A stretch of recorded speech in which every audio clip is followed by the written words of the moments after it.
several weeks. During both siege, the Spanish residents would seek refuge within the fort. The soldiers would defend the fort, defend the residents hiding inside the fort. Yet the Spanish were all stuck in this fort for weeks during both siege. They were stuck there until Spanish reinforcements arrived from Cuba. When the reinforcements arrived, the enemies fled St. Agustin, but the enemies have already burned St. Agustin. But they were not able to lay a finger on this fort. This fort was the surviving structure during both siege.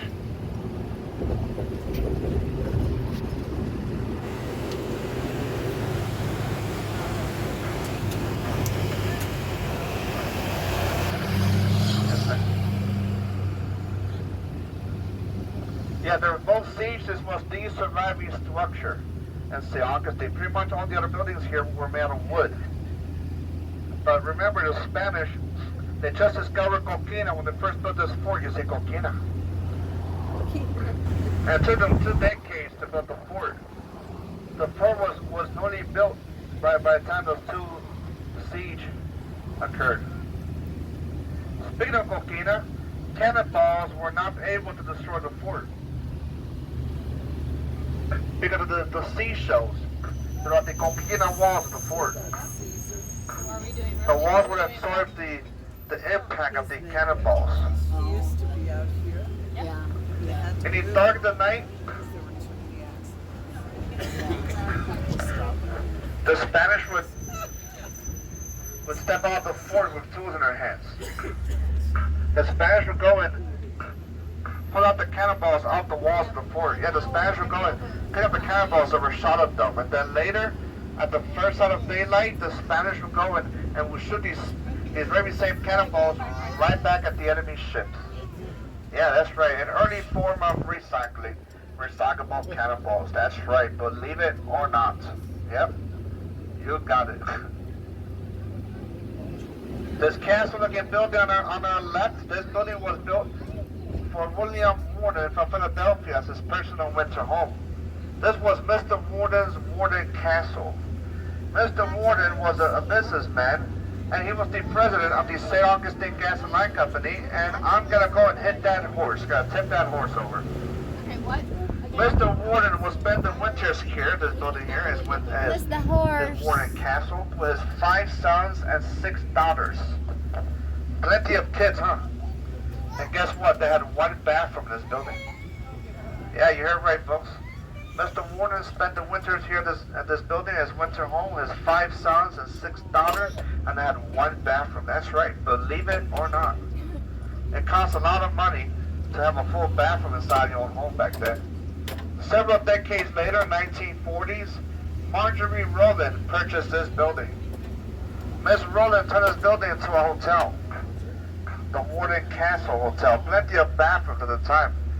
One of the most well-known people to stay here at the hotel was Robert Ripley. Mr. Ripley, he collected all sorts of strange, bizarre, and curious items from all around the world, different cultures. Ripley tried to purchase this building, but he was not able to. Later on, Mr. Ripley passed away. After Ripley passed away, his family were able to purchase this building. Ripley's family bought this building, and they turned this building into what it still is today. The original Ripley's Believe It or Not Museum. This is stop number 18. If you want to get up here, please step out backwards. This is the original Ripley's. You remember the Ripley's TV show? That's the building. This is the building that's on the TV show. One of the rooms in the museum is a small theater where you see some of the most memorable parts of the TV show. Those of you just got off back there, folks, thank you for being with us. Thank you for being with us. There's plenty of seats back here. There's seats right here.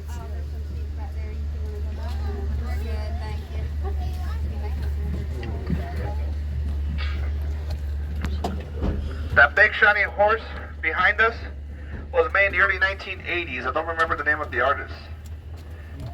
Right there behind us. That horse is nothing but 1950s and 1960s chrome car bumpers. That horse is nothing but car bumpers. That's right. Believe it or not.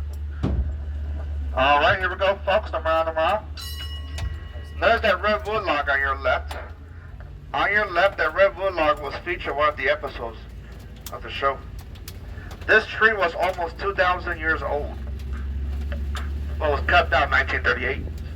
Those who cut it down, they hollowed the inside of that tree log. You literally could walk in that tree log. They hollowed the inside of it, turn it into a 4-room home, all hand carved. That's right, believe it or not. Coming up on that right, you can barely see a tall white statue of a man. On your right, he's hiding behind those tall hedges. That's a 1963 replica of the statue of David. That's one of the 2 exact scale replicas in the world. The original was sculpted by Michelangelo back during Renaissance in Florence, Italy. As some of you folks imagine, yes, the reason that the David replica is hiding back there behind those tall hedges, yep, he's hiding back there because he's completely butt naked. That's right, en cuerito. The statue used to be right here in front of us here. The statue behind you used to be out here in this intersection here for everyone to look at. Car accidents have occurred here to disappearance. Car accidents have occurred here, and there were people who were just simply offended.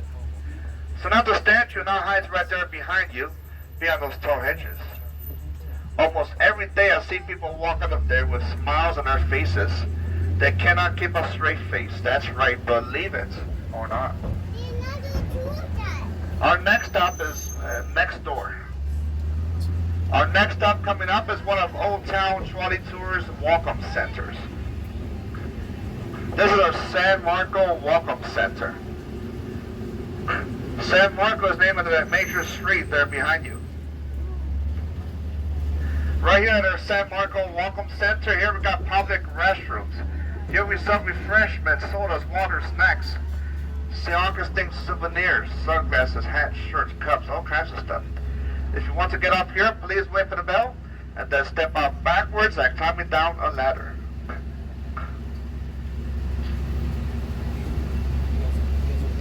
Once you had a step as you exit, make sure you got all your belongings with you. This is stop number 19.